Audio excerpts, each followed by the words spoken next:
Welcome to my imaginationary love story world. ये लैला के 3 मजनू का पार्ट 3 है। चलिए स्टोरी को शुरू करते हैं। ओइंग ने जब बोला न्यूसन ने अपने काम पे लग चुका था, तो ओइंग ने कहा इनका जितना लीगल भी होगा उतना इलीगल भी होगा ना न्यूसन। तो न्यूसन ने कहा हाँ ओइंग होना तो चाहिए, क्यों? तो ओइंग ने कहा उसके बारे में पता लगा। तो ये सुनने के बाद न्यूसन ने कहा क्या? तो ओइंग ने कहा क्या इन्होंने मेरे फैमिली को इस बार टारगेट किया, शायद गलत फैमिली को टारगेट कर लिया उसे, इन्हें नहीं छोड़ना चाहिए। तो न्यूसन ने कहा वही तुम्हें सच में लगता है हम वहाँ भी हाथ मारेंगे तो पता नहीं क्या होगा? तो वही कहा जो लोग लीगल और इलीगल दोनों में करते ना, अगर उनका लीगल बिजनेस ठप हो जाए ना, तो वो इलीगली मनी से ना सारी चीज़ें दोबारा खड़ी कर सके। और मैं इन लाइन को ना अपनी लाइफ एक बार तो उन्हीं के मेडिसिन का स्वाद तो चखाना चाहता हूँ। तो ये सुनना मैंने हुसैन का मतलब, तो इन्होंने बहुत सारी फैमिली दबा की होगी, थोड़ी ना मेरी फैमिली को तो पूरी ज़िंदगी इसके लिए रिग्रेट करेंगे। तो ये सुनने के बाद हुसैन ने कहा शायद इस बार उन्होंने गलत फैमिली से पंगा ले लिया, ये बात नहीं समझनी होगी, है ना? हुई तो इन्हें बिल्कुल ये कहने के बाद बस उन्होंने जब पता किया ना, तो उन्होंने जो ड्रग डीलिंग, गन सप्लाई और बहुत सारी ऐसी चीज़ें थी जो हो रही थी बाहर अदर कंट्री में और चाइना में, तो इन्हें वाह सरकार कुछ नहीं कर रहा है, वाह लाइक सीरियसली इन्होंने तो पूरी चीज़ चाइना को खरीद के रखा है। तो न्यूसन ने इतनी पावर पे एजुकेशन हेल्थ इनके कंट्रोल में है, बिजनेस वर्ल्ड इनके कंट्रोल में, पूरी आधी इकोनॉमी जैसे यही रूल करते होंगे, तो वो इन्हें करते होंगे। पर आज से नहीं, आज से इनकी बर्बादी का दिन शुरू। तो हुसैन ने कहा तो अब तो इन्हें कहा अब तुम्हारे बंदे को देखते, तुम्हारा बंदा क्या करे। तो न्यूसन ने जब देखा तो जॉनलैंड जो था ना वो भांगी का काम पे लगा हुआ था। हाँ, वो जो इलीगली जो काम करते हैं वो उनका एजुकेशन फॉर्म में भी चलता है। तो हुसैन ने कहा क्या अपनी मालिक की जी खुशी कर रहा है। तो उन्होंने कहा तो फिर ठीक है आज उसे एक मज़ा चखाते हैं। तो हुसैन ने कहा मतलब, उन्होंने कहा अरे भाई उसे रिग्रेट का मज़ा चखाते हैं, कुछ अल्फाज को हायर करते हैं। तो ये सुनने के बाद उसने कहा तुम इनोसेंट बनने वाले हो वांगी के सामने और तुम अल्फाज को हायर करने वाले हो। तो वीना मैं नहीं हुसैन, तुम उसके शेड्यूल देखो, यार ये डेफिनेट लगता है ये बंदा पक्का क्लबिंग वगैरह में इंटरेस्ट होगा। तो सोचने का हाँ हाँ इंटरेस्ट है क्या, हर रोज़ क्लबिंग के लिए जाता है। तो इन्होंने कहा तो फिर क्या वेट करके, तो हम भी क्लबिंग के लिए चलते, मैं अपने नॉर्मल से जूस लेके वहाँ पे बैठूँगा, तुम अपना काम कर लेना। तो हुसैन ने कहा वही मुझे लगता नहीं है तुम नॉर्मल से जूस लेके वहाँ पे बैठने वाले हो। तो उन्होंने कहा सही कहा, मैं नॉर्मल से जूस लेके वहाँ पे नहीं बैठने वाला हूँ हुसैन, तुम्हारे हमारे प्यारे से डीन को फंसाने वाला। तो मैं जब ये हो रहा है तो न्यूज़ ने कहा अरे वो तो जाता ही नहीं। तो उन्होंने कहा आज जाएगा। यही कहने के बाद उन्हें अच्छे से रेडी होता है, मतलब थोड़ा सा मेकअप वगैरह करता है जैसे नो मेकअप लुक होता है, और एक शरीफ सा हाई नेक वाला ड्रेस वेयर करता है और कहता है नहीं उसने कहा ये पहन के क्लब जाके। तो इन्हें कहा अगर किसी ने मेरी बीती हुई ज़िंदगी को देख लिया ना तो शक न पड़ जाएगा कि मैं ये पहन के क्लबिंग करे जा रहा हूँ। तो न्यूज़ ने कहा सेम हियर ब्रो। तो इन्हें पर हुसैन पांगी को पटाने के लिए यही सही है। ये कहने के बाद उन्होंने कहा चलो चले। तो न्यूज़ है ना एक सेक्सी सा अटायर पहनता है, कहता कैसे लग रहा हूँ। तो इनके रहा बॉम्ब लग रहे हो जी, आज तो कहीं हल्का तेल हारने वाला है। वैसे हुसैन तुमने उसे क्या देख के पसंद किया था? तो न्यूज़ ने कहा मेरी मती मारी गई थी वही जिस दिन उसने मुझे बचाया ना, मुझे वो क्योंकि हीरो लगा और हीरो के चक्कर में अपनी लाइफ को देने चला था। तो मैंने को ऐसे तड़पाऊँगा ना तो ज़िंदगी भर याद रखेगा किसी उम्र का साथ खेलने का मतलब क्या होता है। तो ये सुनने के बाद उन्होंने कहा क्या करने वाले हो। तो न्यूज़ ने कहा वो मैच्योर मैन है ना, उसे थोड़े मैच्योर मैन के साथ खेलूँगा मैं। ये कहने के बाद मुस्कुराया। तो इन्हें कहा शैतान कहिए ये कह के ये दोनों निकल रहे थे, वही ऐसे बिहेव कर रहा था हुसैन के साथ कि नहीं नहीं नहीं निकलते, नहीं नहीं नहीं नहीं नहीं। और जैसे कि उनको लगा था कि भांगी उसे देख रहा है, ऑब्जर्व कर रहा है। हाँ, भांगी को कहते ना एक चीज़ जो आपको सेंटर पर अट्रैक्शन लगती है आप उसके ऊपर फॉलो करते हो। तो वैसे ही भांगी ने जब उनको पहली बार ना कॉलेज के कैंपस में देखा था ना, तो भांगी को कुछ इंटरेस्टिंग लगा। तो भांगी ना थोड़ी देर के लिए कहते ना उनके ऊपर जो फर्स्ट लुक वाला ऑब्जेक्शन होता है उसे लगा था। और उसने ना सच में उनके जो कॉरिडोर में और मेरे पास उसके पास जो हॉस्टल होता है वहाँ पे कैमरा वगैरह नहीं होते, पर हाँ हिडन कैमरा ने वांग जी ने वहाँ पे लगा के रखा था सेफ्टी पर्पज़ पर। यहाँ पे इसका गलत इस्तेमाल किया जा रहा था। वांग जी ने विंग के ऊपर नज़र रखने के लिए वो कैमरा ऑन किया था, और जब देखा कि वो न्यूज़न के साथ, मुझे पता है कि न्यूज़न कौन है क्या है, तो एक स्टूडेंट है। तो जब वांग जी देखता है कि न्यूज़न उसे ज़बरदस्ती पकड़ के इतने सेक्सी अटायर में, पर हाँ विंग के कपड़े ठीक भी थे, कहीं लेके जा रहे हैं, तो वांग जी ने कहा ये क्या हो रहा है हमारे हॉस्टल में। तो तभी सांगलन उसके पास में था, तो क्या क्या हुआ सर वांग जी।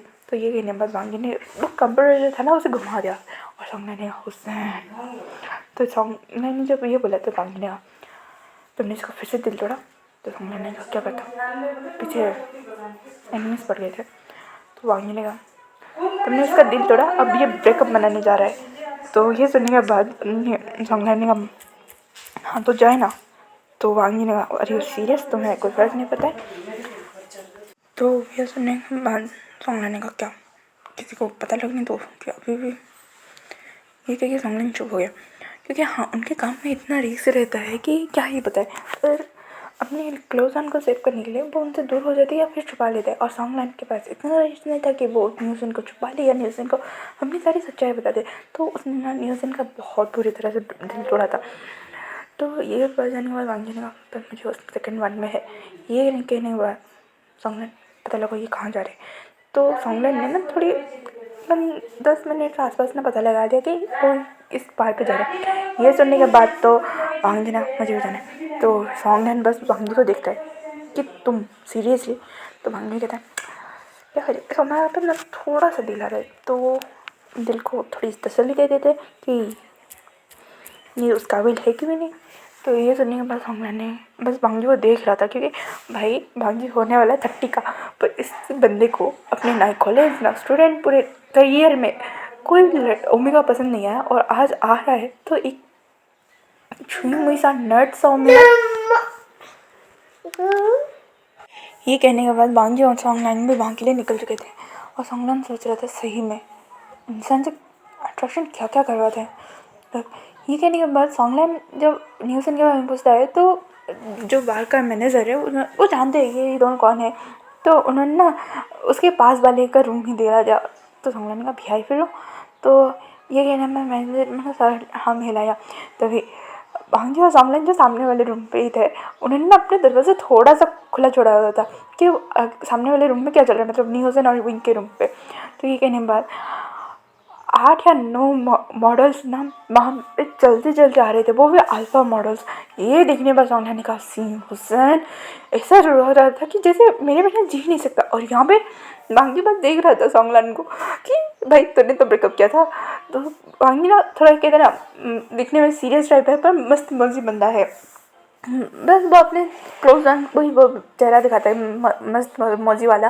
पर भाई जब उसका कहते ना गुस्सा ट्रिगर होता है सामने के बंदे या बंदी को, वो जो टॉर्चर करता है ना रूह काँप जाती है, वैसा वाला बंदा था वांग जी। अब वो ना देख रहा था कि विंग क्या कर रहा है वहाँ पे। उसने देखा कि दरवाज़ा खुला और सारे मॉडल्स अंदर गए, और 5-10 मिनट के भीतर ही मतलब अंदर ही विंग बाहर आ गया था एक जूस का गिलास ले, और कहता हुसैन तुम भी ना, ये कह वो नीचे आ गया था। उसने एक झलक वांग जी की देखी थी, उसने कहा मग्गा फंसा बकरा हलाल होने के लिए तैयार है, ये क्योंकि विंग वहाँ से स्मैक करता है, और वहाँ से नीचे जहाँ पे बार काउंटर था वहाँ पे आ गया था। और वांग जी जो विंग को फॉलो करते करते नीचे आ गए थे। यहाँ पे सांगलन बस न्यूज़न के हरकतों को ऑब्जर्व करने के लिए ना धीरे से उस दरवाजे को खोलता है, और दिखता है कि न्यूज़न को सारे मॉडल उसके आसपास बैठे हैं। वो सबके वाइफ से चेस्ट या मसल्स वगैरह देख रहा है, और कह रहा है तुम लोग कितने अच्छे हो, हैंडसम हो यार, मेरा बॉयफ्रेंड एक नंबर का निकम्मा है। मतलब न्यूज़न सांगलन की धज्जियाँ उड़ा रहा था। सांगलन भी लाइक हड्डा यहाँ पे विंग नीचे बैठ के बस वेट कर रहा था कि वांग जी कब आएगा, वांग जी कब आएगा। और वो विंग ने काउंटडाउन शुरू कर दिया 1 2 3 4 5 6 7 8 9 10 एंड बूम, वांग जी वहाँ पे आ चुका था। वांग जी डायरेक्टली विंग पर आता नहीं है, वो जाके कहीं एक कॉर्नर के सीट में वहाँ पे जाके बैठ जाता है। विंग कहता है चलो बेचारे बनने की एक्टिंग करते। ये कहने के बाद वही ना देखिए एक एक सूप आराम से मतलब सिप ले रहा था उस जूस के, और कह रहा था बाहर आके जूस पीना पड़ रहा है, इससे बेहतर क्या होगी लाइफ। ये कहने के बाद वहीं जैसे ये सिप ले रहा था तभी एक कहते ना ऑब्वियसली बार वगैरह एक लविंग अल्फाज तो आएंगे, लफंगे अल्फाज भी आएंगे। तो वहाँ पे ना एक चौरा सा कहता है ना ठरकी सा छपरी टाइप सा अल्फा आके उनको कहता है हाय क्या ओमेगा हो यार तुम, जी कहते तुम्हें पी जाओ, इतनी नशीली हो तुम। तो वहीं कहता है सॉरी अब क्या करें मुझे समझ में नहीं आ रहा है। वहीं कह रहा था भाई तो अकेले में होता ना अभी कुटा जा चुका होता। तो वही ना मुझे जाने दीजिए। तो वो अल्फा कहते ऐसे कैसे मेरे ओर से ड्रिंक। तो इन कहता है मैं ड्रिंक नहीं करता हूँ, मुझे पसंद नहीं है। तो ये सुनने के बाद बाल सीरियसली क्लब में आके तुम जूस पी रहे हो, छोड़ो मैं तुम्हारा अच्छे से जूस निकालूंगा। ये सुनने के बाद देखने का एक्सक्यूज़ मी आप क्या बोल रहे हो, कितनी गंदी बातें बोल रहे हो, मुझे जाने दो यहाँ से। तो ये कहीं वो जैसे उठने वाला था उस अल्फा ने ना उनकी कलाई पकड़ दी। तो उन्होंने कहा प्लीज़ मुझे जाने दीजिए। तो उस अल्फा ने कहा बिल्कुल नहीं।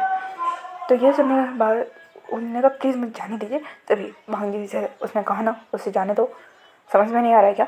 तो ये बात सुनने के बाद वो अल्फा पीछे मुड़ता है और वो जैसे ही वांगी को देखता है ना उसकी रूह उसकी बॉडी से निकल गई, क्योंकि भाई वांगी के बारे में कौन नहीं जानता है उस जगह पे। तो उसने कहा आप तो मुझे पता नहीं था, आई एम सॉरी। ये कि वो उनको भी 3-4 बार वो डाउन करता है और वहाँ से निकल जाता है। Thank you sir. तो वांगी ने कहा तुम यहाँ पे। तो इन्होंने कहा वो न्यू हुसैन के साथ आया था। तो वांगी ने कहा क्या वो तुम्हारा बहुत अच्छा दोस्त है। तो उन्होंने कहा नहीं कॉलेज में बना है पर दोस्त तो है ना इसलिए मैं जाता हूँ। तो वांगी ने कहा कोई ज़रूरत नहीं है उसके पास जाने की, मैं तुम्हें कॉलेज के हॉस्टल में छोड़ रहा हूँ और मुझे तुम दोनों कल ऑफिस रूम में मिलना, अपने पेरेंट्स को फ़ोन करके बुला लेना। तो उन्होंने कहा पर हम दोनों में तो कोई है ही नहीं। ये सुनने के बाद वांगी इनको देखता है और कुछ नहीं कहता, कहता चलो वैसे तुम्हारा नाम क्या है। तो उन्होंने कहा वही विशाल। तो ये सुना ओ विशाल। तो ये कहने के बाद उन्हें ना वांगी के साथ चला जाता है क्योंकि हाँ उसका प्लान नोट कर चुका था। वांगी उसकी चाल में धीरे धीरे फंस रहा है और वहीं और वांगी वहाँ से निकल चुके थे और वहीं बस अब वांगी के कार में था।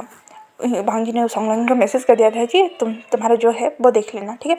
ये कह के वांगी वहाँ से निकल चुका था और सोंगलांग धड़ाक से उस क्लब का जो न्यूज़न उस रूम में था वो उसका दरवाज़ा खुलता है क्योंकि उसने ना सोंगलांग के बारे में जो बातें बताई भाई उन अल्फा मॉडल्स को भी लगा कि भाई इसका बॉयफ्रेंड ना एक नंबर का निकम्मा है, इतनी प्रेटी ओमेगा इतनी सेक्सी ओमेगा को छोड़ दिया है, शायद उससे कुछ होता ही नहीं।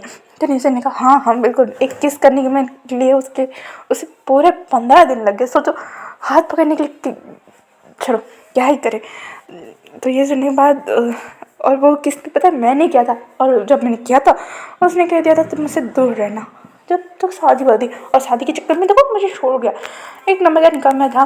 चलो कुछ से कुछ होता ही नहीं वो इसलिए छोड़ दिया। जब ये बात सॉन्ग ने फिर तो सुनी नहीं, उसने धड़ाक से दरवाज़ा खोला और न्यूज़न को जाकर खींच के नालका से जी निकाला रखा तुम्हारी पेमेंट्स हो जाएंगी। ये कह के सॉन्ग ना न्यूज़न को लेकर वहाँ से निकल चुका था। ये कहने के बाद सॉन्गलाइन जब न्यूज़न को लेके आता ना तो न्यूज़न ने कहा छोड़ो मुझे तुम हो कौन। तो न्यूज़न सॉन्गलाइन को ओलियाली तुम भूल गए मैं कौन हूँ, तुम्हारा वही बॉयफ्रेंड हो जिसके बारे में तुम अंदर बात कर रहे। तो ये सुने बात न्यूज़न ने और रियली पर मैंने तो अपने बॉयफ्रेंड लान सिंगे जो उनके बारे में बात किया था, आप तो सॉन्गलाइन है मिस्टर।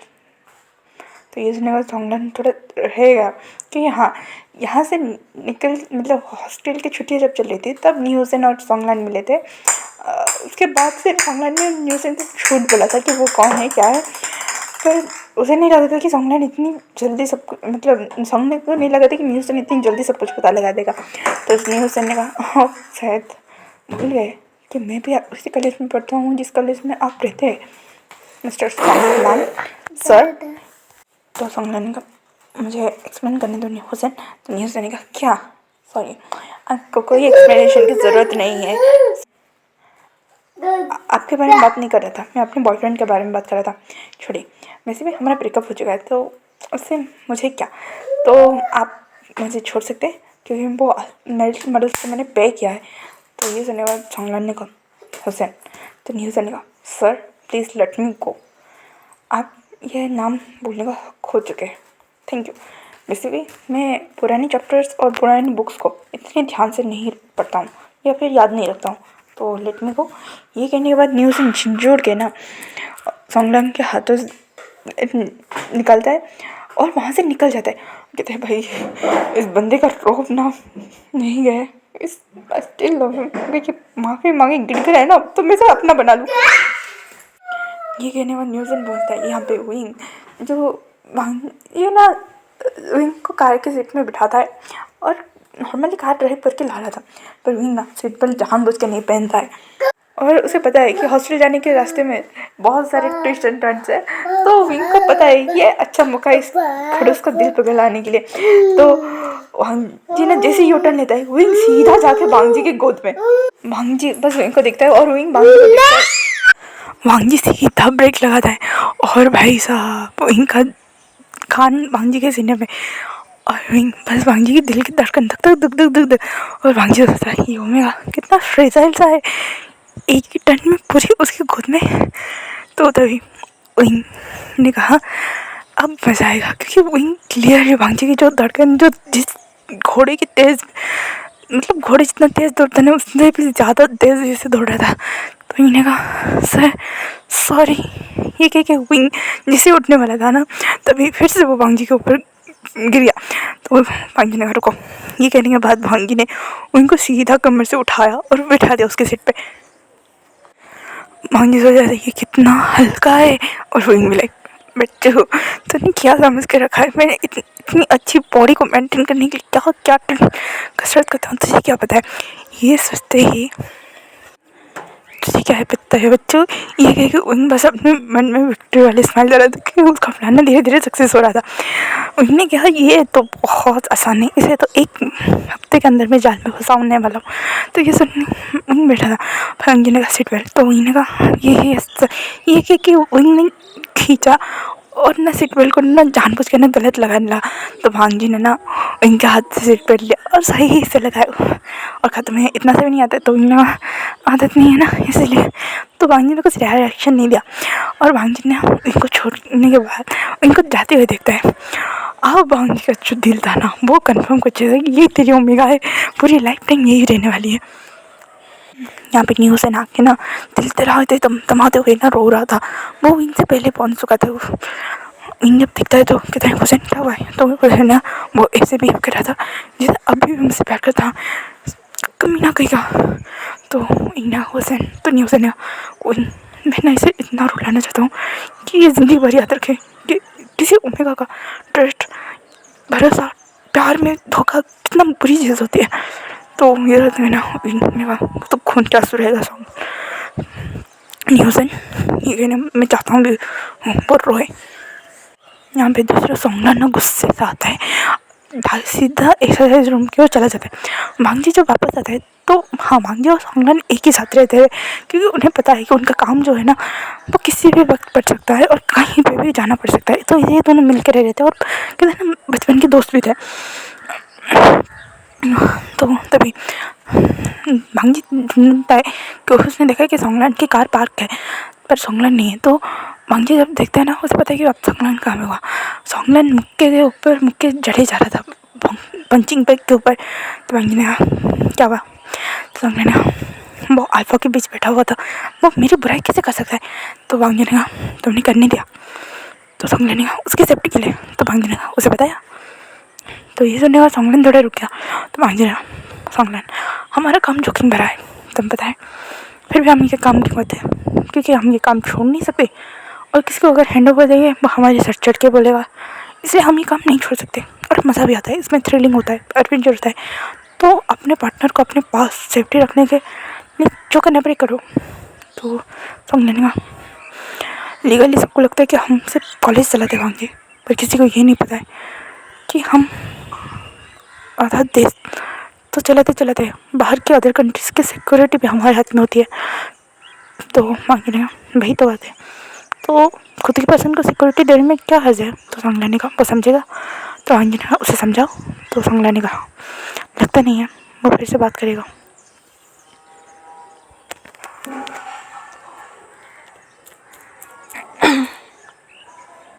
तो मांगने का एफर्ट लगाओ। तो आज का पार्ट यहीं पे खत्म होता है, फिर मिलेंगे कल के पार्ट में। Thank you for watching. Comment करो, लाइक करो, शेयर करो एंड बैकग्राउंड नॉइज़ को इग्नोर करना क्योंकि मैंने पहले ही रीज़न बता के रखा है। और अगेन सॉरी गाइज।